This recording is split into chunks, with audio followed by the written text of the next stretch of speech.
Hello students, welcome back to my channel biology cell. और आज हम क्लास 10th का इलेक्ट्रिसिटी फिजिक्स से रेसिस्टेंस और रेसिस्टिविटी का करने जा रहे हैं। तो चलो स्टार्ट करते हैं। रेसिस्टेंस क्या है बच्चों मेरे, आप अगर प्रीवियस लेक्चर देखेंगे प्लेलिस्ट में जाके क्लास 10th की, तो मैं आपको ऑलरेडी करंट और वोल्टेज इनके बारे में समझा चुकी हूँ। तो अब बारी आती है रेसिस्टेंस की। रेसिस्टेंस है क्या, देखो जैसा कि नाम में ही है, रेसिस्टेंस वर्ड बना है रेसिस्ट करने से, और रेसिस्ट करने का मतलब है अपोज करना, विरोध करना किसी भी चीज का। किसी भी काम विरोध करते हैं तो उसके काम में रुकावट आती है। तो बस ऐसे ही है, जैसे कि सपोज ये एक कंडक्टर है और इस कंडक्टर में इलेक्ट्रॉन्स फ्लो कर रहे हैं और ये इलेक्ट्रॉन्स आगे चल रहे हैं, और ये वो इलेक्ट्रॉन्स हैं जो कि फ्री इलेक्ट्रॉन्स हैं, मूव करने के लिए बिल्कुल मुक्त इलेक्ट्रॉन है और ये मूवमेंट कर सकते हैं अपना। तो जब ये इलेक्ट्रॉन मूव करेंगे तो ये रास्ते में अपने एटम, इम्प्योरिटीज़ या अदर इलेक्ट्रॉन्स से टकराएंगे, और जब ये टकराएंगे तो इनकी स्पीड रुकेगी, और इनकी स्पीड रुकेगी तो जिस स्पीड से इनको चलना चाहिए उस स्पीड से नहीं चल पाएंगे, और अपने जहाँ से चालू करेंगे और लास्ट डेस्टिनेशन तक, हो सकता है कि यहाँ से 10 इलेक्ट्रॉन ने चलना चालू किया तो यहाँ पे आपको 7 इलेक्ट्रॉन ही मिल रहे हैं, तो 3 इलेक्ट्रॉन तो रह गए ना रास्ते में ही, तो 3 की कमी आ गई। तो यही जो कमी है, इसको जब हम मेज़र करते हैं, इसको जब हम नापते हैं किसी एक सर्किट में, तो उसी को हम रेसिस्टेंस कह रहे हैं। और रेसिस्टेंस की जो यूनिट है ये ओम है, और इसका सिंबल कैपिटल आर से हम रिप्रेजेंट करते हैं। और इसको किस तरह से दिखाया जाता है, इसको सर्किट में हम इस तरह से आपका शो करते हैं। अब हम बात करेंगे कि ये जो रेसिस्टेंस है, ये रेसिस्टेंस हमारा किन किन बातों पे डिपेंडेंट होता है। तो सबसे पहले जो रेसिस्टेंस है वो रेसिस्टेंस किसी भी चीज़ का, कि भाई कोई भी कंडक्टर है अगर उसमें इलेक्ट्रिसिटी फ्लो हो रही है तो उसकी लेंथ कितनी है, उसके वो प्रोपोर्शनल होता है लेंथ के।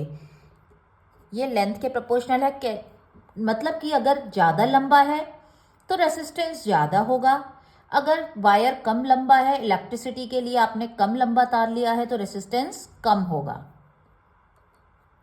इसका मैं आपको रीज़न बताती हूँ कि पतले वायर, ये जो लंबे वायर में रेसिस्टेंस ज़्यादा क्यों है और छोटे वायर में रेसिस्टेंस कम क्यों है, यहाँ पे ज़्यादा रेसिस्टेंस यहाँ कम रेसिस्टेंस क्यों आएगा। देखिए क्या होता है कि जब ये इलेक्ट्रॉन फ्लो करेंगे बच्चों, तो आप ऐसे समझिए जैसे कि आप अपनी स्कूटी या बाइक ले जा रहे हैं और आप बहुत ट्रैफिक है, तो जितना ज़्यादा लंबा रास्ता होगा आपको उस ट्रैफिक जाम को जाम को क्रॉस करने में उतना ही टाइम लगेगा, ज़्यादा टाइम, और जितना कम होगा आपकी मंजिल के करीब जितने के उतना कम टाइम लगेगा। तो यहाँ पे इसको जितने ज़्यादा डिस्टेंस ट्रैवल करनी पड़ेगी उतना ही ज़्यादा इलेक्ट्रॉन्स का यहाँ पे लॉस होगा और इलेक्ट्रिसिटी में गिरावट आएगी, तो रेसिस्टेंस ज़्यादा होगा। अब रेसिस्टेंस एरिया के हिसाब से, एरिया मतलब जो तार है वो पतला है या मोटा है, तो यहाँ पे एक पतला तार बना दिया और यहाँ पे मैंने साइड में एक मोटा तार बना दिया, ठीक है। तो यहाँ पे पतला और मोटा मतलब एरिया, क्रॉस सेक्शन एरिया, क्योंकि वायर कैसा है, वायर को आप अगर उसको देखेंगे तो काटेंगे तो ऐसे गोल रहेगा, और गोल रहेगा तो उसका एरिया आप किस में डिफाइन करेंगे, पाई आर स्क्वायर से, यानी कि उसकी रेडियस। कई बार आपको एरिया नहीं दिया हुआ होता है, आपको रेडियस दी होती है, तो आपको पाई की वैल्यू निकाल के पाई आर स्क्वायर से उसका क्रॉस सेक्शन एरिया निकालना रहता है। जब आप अपने रेसिस्टेंस के क्वेश्चन सॉल्व करेंगे तो आप ये बात ध्यान में दीजिएगा। आप कहीं कहें कि हमें तो एरिया दिया ही नहीं हुआ तो हम कैसे करें, तो आप ध्यान से देखिएगा, आपको रेडियस जरूर दे रखी होगी तार की, वायर की रेडियस, उससे आप पाई आर स्क्वायर से उसका एरिया कैलकुलेट कर सकते हैं। जितना ज़्यादा मोटा तार होगा, ये देखिए जैसे मोटा है, जितना ज़्यादा मोटा तार होगा उतना ही कम रेसिस्टेंस होगा। क्यों होगा जी, आप कहेंगे मैडम ये तो ज़्यादा, देखिए आप इसको ऐसे समझ सकते हैं जैसे अगेन कहीं जाम है, ठीक है, और एक पतली गली में जाम लग रहा है, तो आपकी स्कूटी इधर उधर से निकलने की संभावना नहीं है, आप ऐसे ऐसे ऐसे ट्विस्ट एंड टर्न करके ड्रिफ्ट करके नहीं निकाल सकते अपनी स्कूटी को। हाँ, लेकिन अगर सड़क थोड़ी चौड़ी है तो इधर बड़े व्हीकल्स हैं, छोटे व्हीकल हैं, तो आप बीच बीच में से कहीं से करके निकाल पाएंगे। तो बस थोड़ा सा इस कॉन्सेप्ट को ध्यान में रखिए, बस इसी चीज को। तो जितना ज्यादा पतली सकरी गली होगी, आप जाम में से उतनी जल्दी अपनी स्कूटी वगैरह नहीं निकाल पाएंगे। जितना चौड़ी रोड होगी तो आप वहाँ से अपनी स्कूटी साइड से टेढ़ी मेढ़ी करके कहीं के बीच बचाव में निकाल लेंगे। तो यानी कि जितना मोटा तार होगा वायर उतना रेसिस्टेंस कम होगा, और जितना पतला होगा उतना ही रेसिस्टेंस ज़्यादा होगा। यानी कि ये डिपेंड करता है इसके रेसिप्रोकल हो गया इसका। तो ये जो रेसिस्टेंस है वो क्रॉस सेक्शन एरिया का रेसिप्रोकल हो गया। अब जब हम इनको दोनों को कंबाइन करें, इन दोनों चीज़ों को, इक्वेशन 1 और इक्वेशन 2, आप इन दोनों को जब कंबाइन करेंगे तो यहीं पे मैं आपका रेसिस्टेंस का डेरिवेशन भी समझा रही हूँ साथ के साथ। जब हमने इन दोनों को कंबाइन किया तो ये हमारा रेसिप्रोकल हो गया। लेंथ तो न्यूमरेटर में आ रहा है, एरिया डिनोमिनेटर में आ रहा है, तो ये हो गया हमारा L/A।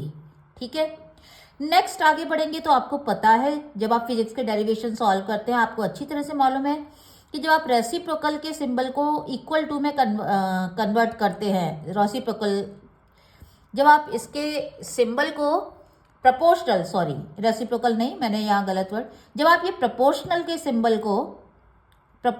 सिंबल को आप जब इक्वल टू में कन्वर्ट करेंगे तो हमेशा एक कांस्टेंट आता है। यहाँ पे हमने इक्वल टू कर दिया और जो कांस्टेंट लगाया वो हमारा है रो, और ये इस तरह से हमारा इसका फॉर्मूला रेसिस्टेंस का हो गया R=ρ×L/A। अब भाई ये रो क्या है? रो है रेसिस्टिविटी बच्चों। रेसिस्टिविटी मतलब किसी जो हमने तार लिया है वो कॉपर का है, नाइक्रोम का है, एल्यूमिनियम का, जो भी उसका मटेरियल है, वो मटेरियल का खुद का नेचर क्या है, उसकी क्या प्रकृति है, अपनी प्रकृति के हिसाब से कितना रेसिस्टेंस वो लगा पा रहा है। ठीक है, ये रो है। जिन भी बच्चों को रेसिस्टेंस और रेसिस्टिविटी का फर्क आपको करना है तो आप मेरा शॉर्ट में जाके देखिए, यूट्यूब पे मैंने शॉर्ट दिया हुआ है रेसिस्टेंस वर्सेस रेसिस्टिविटी, आपको वहां और अच्छे से क्लियर हो जाएगा। तो ये आपका इस तरह से आपका जो रेसिस्टेंस है, इन शॉर्ट अगर हम देखें तो किस किस पर डिपेंडेंट हुआ? एक तो रेसिस्टिविटी हमेशा मटेरियल पर डिपेंड करेगी, कंडक्टर पे। रेसिस्टेंस लेंथ के आपका बिल्कुल डायरेक्टली प्रोपोर्शनल होगा, और रेसिस्टेंट क्रॉस सेक्शन एरिया के इनवर्सली प्रोपोर्शनल होगा। ठीक है, क्रॉस सेक्शन एरिया के कैसा होगा? इनवर्सली प्रोपोर्शनल होगा। अब यहाँ पे देखिए मैंने कुछ आपके जो वायर हैं, जो मटेरियल हैं, जो मेटल हैं, उनके मैंने आपको कुछ के बता रखा है कि रेसिस्टिविटी कितनी है। रेसिस्टिविटी सिल्वर की आप देखिए, ये रो का सिंबल है रेसिस्टिविटी का। सिल्वर की रेसिस्टिविटी है 1×10⁻⁻8 ओम मीटर, यानी कि आप देखिए तो माइनस में है। ये 1.68 है कॉपर की रेसिस्टिविटी, -8 में ही है। एल्यूमिनियम की 2.82 10⁻⁻9 में जा रही है आपकी। वुड की 1×10⁻+14 है, इसीलिए जो वुड है वो बिल्कुल रेसिस्टिविटी इसकी इतनी ज़्यादा है कि ये करंट को, इलेक्ट्रॉन्स को आगे बढ़ने ही नहीं देता, उनको बीच में ही रोक देता है, इतनी बाधा उत्पन्न करता है। तो इसीलिए जो वुड है वो कंडक्टर नहीं है आपका, और ये इंसुलेटर की कैटेगरी का है। यानी कि जिनकी रेसिस्टिविटी हाई होगी, बहुत ज़्यादा हाई होगी, एक लिमिट से ज़्यादा, वो आपके इंसुलेटर बनाएंगे। जैसे कि एयर की देखिए 10⁻16 में आ रही है, टेफ्लॉन प्लास्टिक है जो उसकी तो 10⁻23 में आ रही है आपका। तो गुड कंडक्टर कौन से हुए? जो कंडक्टर है जिनकी रेसिस्टिविटी बहुत लो है, जैसे कि सिल्वर, कॉपर, एल्यूमिनियम, ये आपके गुड कंडक्टर की कैटेगरी के हो गए। अब हम बात करते हैं कि क्या टेम्परेचर, क्या तापमान भी रेसिस्टेंस या रेसिस्टिविटी पे असर डालता है? बिल्कुल डालता है, क्योंकि रीज़न क्या है इसका मैं आपको रीज़न बता देती हूँ। कई बार रीज़न असर्शन के क्वेश्चंस में आता है, तो आपको ये मालूम होना चाहिए। क्या होता है कि जब टेम्परेचर आप इंक्रीज करते हैं तो रेसिस्टेंस हमेशा कम होता है। क्यों होता है? टेम्परेचर इंक्रीज करने से बच्चों एनर्जी मिलती है, और वही एनर्जी इलेक्ट्रॉन के मूवमेंट में काम आती है। वो उनको खटखट मूवमेंट कराती है, और मूवमेंट कराती है तो जैसे ऐसा होता है ना कि एनर्जी मिल रही है तो धक्का देके उनको भेज दिया जा रहा है, तो उनका लॉस कम होता है। तो जो मूवमेंट है इलेक्ट्रॉन का, वो उनका कंडक्शन बैंड से वैलेंस बैंड में बढ़ जाता है, इसीलिए टेम्परेचर इंक्रीज करने से जो रेसिस्टेंस है वो कम हो जाता है। कंडक्टिविटी क्या होती है बच्चों? कंडक्टिविटी है रेसिस्टिविटी का ऑपोजिट, यानी कि रेसिप्रोकल ऑफ रेसिस्टिविटी। अगर आपको इस तरह का आ जाए कि 1/ρ इज व्हाट, तो दिस इज नथिंग कंडक्टिविटी। क्यों, आप समझने के लिए ऐसे समझिए, देखिए रेसिस्टिविटी उसका नेचर है कि वो कितना रेसिस्टेंस देगा। ओके, तो अगर ज़्यादा वो खुद के मटेरियल में ही ज़्यादा वो अकड़ू है, इतना अकड़ है कि वो इलेक्ट्रॉन को फ्लो होने ही नहीं दे रहा है, तो वो इलेक्ट्रॉन को फ्लो होने ही नहीं देगा, बहुत ज़्यादा रेसिस्टिविटी है उसमें अगर, तो रेसिस्टिविटी जितनी ज़्यादा होगी उतना ही वो कैसा होगा आपका, उतना ही वो बैड कंडक्टर होगा, और रेसिस्टिविटी जितनी कम होगी उतना ही वो अच्छा कंडक्टर होगा। तो आप ये देखिए, इसीलिए 1/ρ है। रो की वैल्यू सपोज, मैं ऐसे आपको समझने के लिए बता देती हूँ, सपोज रो की वैल्यू आप 2 रख देते हैं एक जगह, और एक जगह रो की वैल्यू आप रख देते हैं 3, एक जगह रो की वैल्यू आप रख देते हैं 4 एक कंडक्टर के लिए, और एक मटेरियल के लिए रो की वैल्यू आप रख देते हैं 10। देखिए रो की वैल्यू किस में सबसे ज़्यादा है, 10, लेकिन 1/ρ ही कंडक्टिविटी है। 1/10 सबसे कम वैल्यू होती है। 1/2 का मतलब आधा, 2 में से 1 पार्ट मिल रहा है, 4 में से 1 मिल रहा है, मतलब चौथा ही मिल रहा है आपको, ये 25%। तो यानी कि जितनी ज़्यादा आपकी रेसिस्टिविटी होगी, जितनी ज़्यादा, उतनी ही कंडक्टिविटी कैसी हो जाएगी आपकी, कम हो जाएगी। ठीक है, तो इसलिए ये आपका, अगर किसी को गुड कंडक्टर होना है तो उसकी रेसिस्टिविटी, गुड कंडक्टर के लिए अगर अच्छा कंडक्टर होना है तो उसकी रेसिस्टिविटी कैसी होनी चाहिए, उतनी ही कम होनी चाहिए। Now what are super conductors? Super conductors वो हैं जो बच्चों जिनकी रेसिस्टिविटी बहुत ही कम है और जिनका रेसिस्टेंस है वो बिल्कुल नेग्लिजिबल है ही नहीं, मतलब ऑलमोस्ट जीरो के बराबर है, तो हम उनको सुपर कंडक्टर्स कह देते हैं। अब रेसिस्टर एक टर्म आती है आपकी में कभी कभी। रेसिस्टर्स क्या होते हैं? रेसिस्टर्स आपको एक सर्किट में लगाए जाते हैं और उस सर्किट में आपका रेसिस्टर्स क्या करते हैं, इलेक्ट्रिसिटी के फ्लो को कंट्रोल करते हैं। मतलब आपको अगर प्रॉपर कि भाई मुझे 2 एम्पियर चाहिए, वोल्टेज इतना चाहिए, तो अगर करंट और वोल्टेज को एडजस्ट करना है तो हम अलग अलग रेसिस्टर्स लगा दिए जाते हैं, क्योंकि रेसिस्टेंस कम या ज़्यादा होने से करंट और सीधा सीधा प्रभाव किस पे पड़ेगा, करंट और वोल्टेज पे पड़ेगा। तो होप आपको ये तो समझ में आ गया होगा, और आपको अच्छे से क्लियर करना है तो मैं अगेन आपको कहूँगी, आप मेरा यूट्यूब का शॉर्ट जिसमें मैंने रेसिस्टेंस वर्सेस रेसिस्टिविटी दे रखी है उसको आप जाके देखिएगा, मैं डिस्क्रिप्शन में उसका लिंक भी आपको भेज दूंगी। और साथ में मैंने पोस्ट पे आपको कुछ MCQs डाल रखे हैं, उनको करना मत भूलिएगा। और बहुत ही जल्द मैं आपके लिए PYQ भी लेकर आऊँगी, क्लास 12th के बच्चों के लिए बायोलॉजी के PYQ मैं लाने वाली हूँ बहुत ही जल्द, क्योंकि अभी जनवरी का महीना है, आपके बोर्ड के पेपर आएंगे। और साथ ही में मैं अपने क्लास 10th के बच्चों के लिए भी PYQ लाऊंगी, और साथ में ये भी बताऊंगी कि अगर आपको अपना साइंस का पेपर बहुत ही अच्छे से करना है, आपको फुल मार्क्स लाने हैं, तो CBSE ने क्या गाइडलाइन दी है, मैं वो भी, उस पर भी बहुत ही जल्द आपको एक वीडियो बनाने वाली हूँ। चलिए अब कुछ क्वेश्चंस न्यूमेरिकल कर लेते हैं। देखिए बहुत ऐसे न्यूमेरिकल आपके रीजन असर्शन में बहुत काम आएंगे।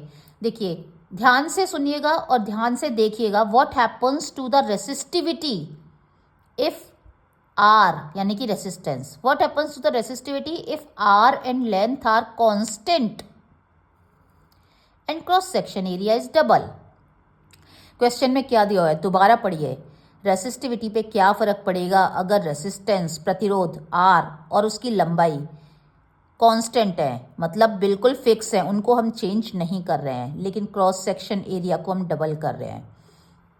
न्यूमेरिकल के मुताबिक R मेरा है रो L/A के, ठीक है। यहाँ पे L मेरा चेंज नहीं हो रहा है, मेरा R चेंज नहीं हो रहा है, तो रो मेरा किसके बराबर हो गया? उसने पूछा है कि रेसिस्टिविटी पे क्या फर्क पड़ेगा, रो इज इक्वल टू RA/L हो गया। या मेरा ये चेंज नहीं हो रहा है, ये चेंज नहीं हो रहा है। जब दो चीज़ें मेरी चेंज नहीं हो रही हैं, ये अगर 2 है और ये 4 है, ये 2 और 4 रहे आ रहे हैं, तो अगर आप हमेशा ये करें 2/4 और इंटू x a की वैल्यू चेंज करते रहें, घटाएं या बढ़ाएं, तो ये इसकी वैल्यू इस पे ही तो डिपेंड करेगी, क्रॉस सेक्शन एरिया पे, ठीक है। इसको डबल से बढ़ा दिया तो इधर इसका रिजल्ट भी डबल से बढ़ जाएगा, क्योंकि मल्टीप्लाई में आ रही है ना न्यूमरेटर में। तो इसीलिए आपका जो रेसिस्टिविटी है वो भी आपकी डबल हो जाएगी। Now coming on to the second question, again ये ध्यान से देखिएगा क्योंकि यहाँ पे बहुत घुमाते हैं आपको बोर्ड वाले। ए रेसिस्टेंस वायर इज स्ट्रेच्ड, इतना खींचा गया है एक वायर को, तार को, रेसिस्टेंस वाले को, कि इसकी जो लंबाई है वो डबल हो गई है, so as to double it length.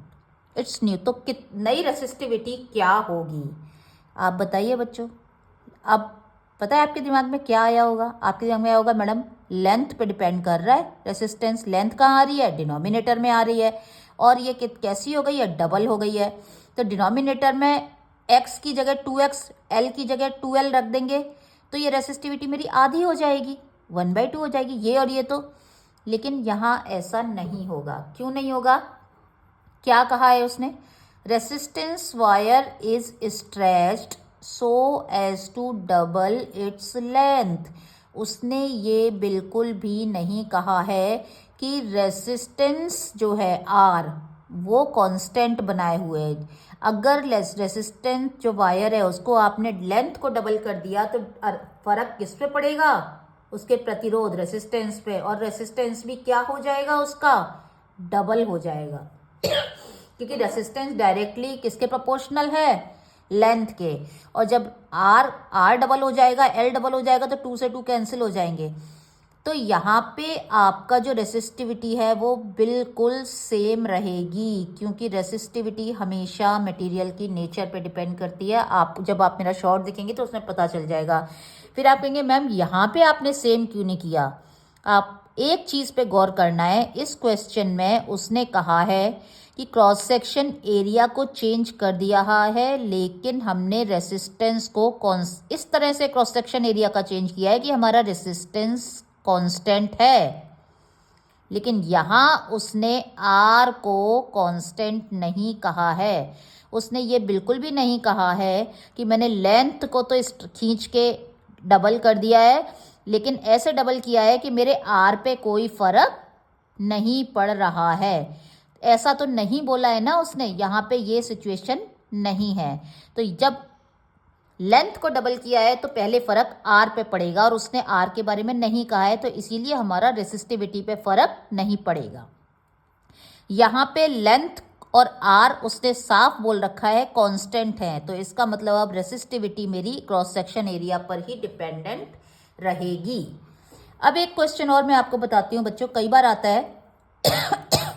देखिए कुछ मैं जनरल रूल्स बता देती हूँ जिससे आप फटाफट कर पाएंगे इनके न्यूमेरिकल्स। अगर हम लेंथ को डबल करते हैं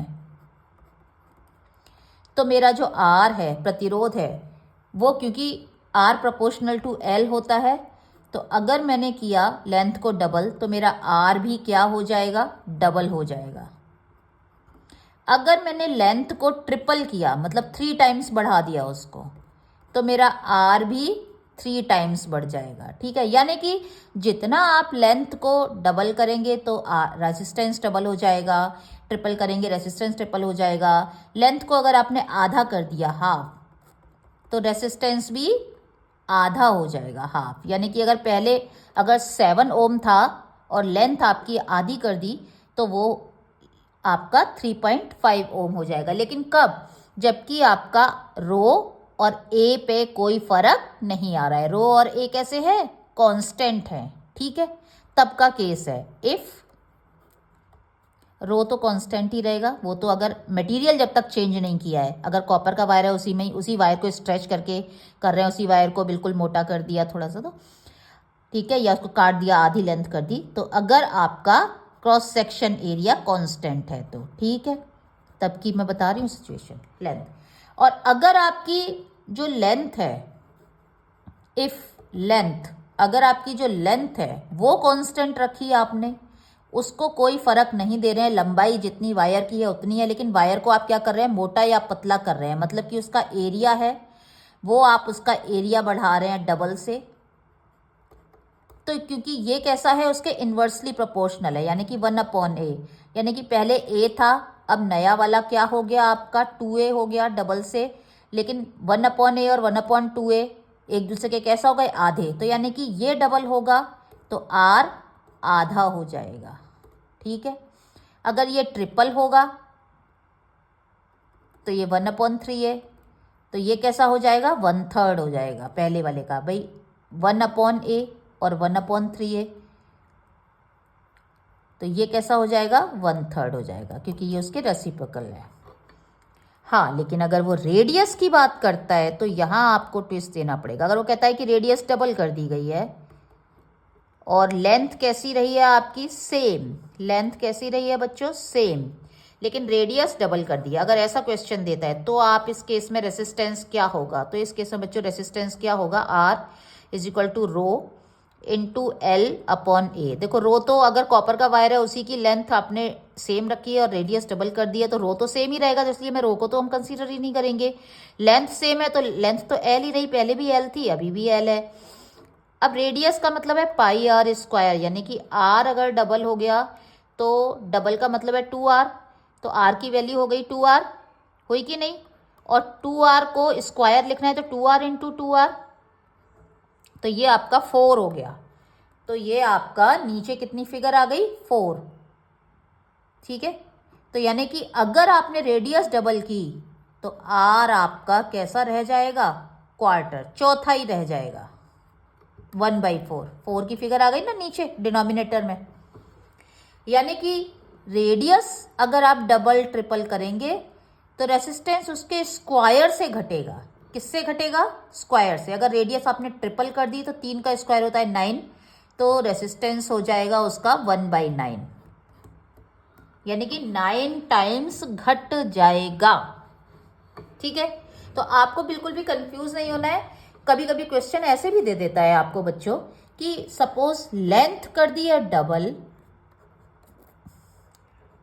और रेडियस कर दी है डबल, दोनों ही डबल कर दिया, मतलब लंबाई भी दुगनी कर दी और उसका मोटाई भी है वो दुगनी कर दी। ठीक है, मोटाई दुगनी नहीं, एक्चुअली रेडियस दुगनी कर दी उसकी, ये वायर की।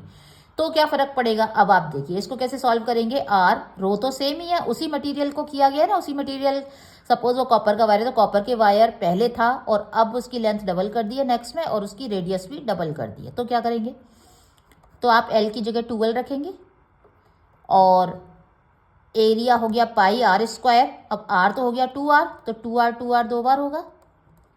पहले आपकी वैल्यू क्या आ रही थी, rho L upon pi are square, ये आ रही थी।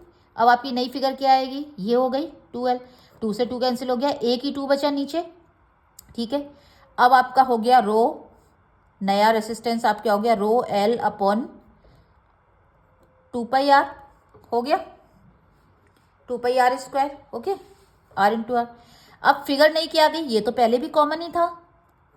फिगर क्या चेंज हुई है, 1/2, यानी कि अब जो नया रेसिस्टेंस है वो सिर्फ और सिर्फ आधा हो जाएगा। क्या हो जाएगा, आधा, हाफ हो जाएगा, 1/2 हो जाएगा पहले वाले का, इसका और इसका देखिए नीचे डिनोमिनेटर 2, तो ये हाफ हो जाएगा। तो होप बच्चों आपको ये सब अब समझ में आ गया होगा। मैं आपको पोस्ट में कई क्वेश्चंस और डाल दूंगी जिससे आप अच्छे से कर पाएंगे। और आपके हमारा बायोलॉजी सेल का जो ऐप है वो अपने आप एंड्रॉयड वाले फ़ोन में डाउनलोड कर लीजिएगा, वहाँ आपको बहुत कुछ मटेरियल मिलेगा और आप एपी के मॉडल पे करेंगे, वो बिल्कुल सेफ है, आप वार्निंग्स पे ध्यान ना दें।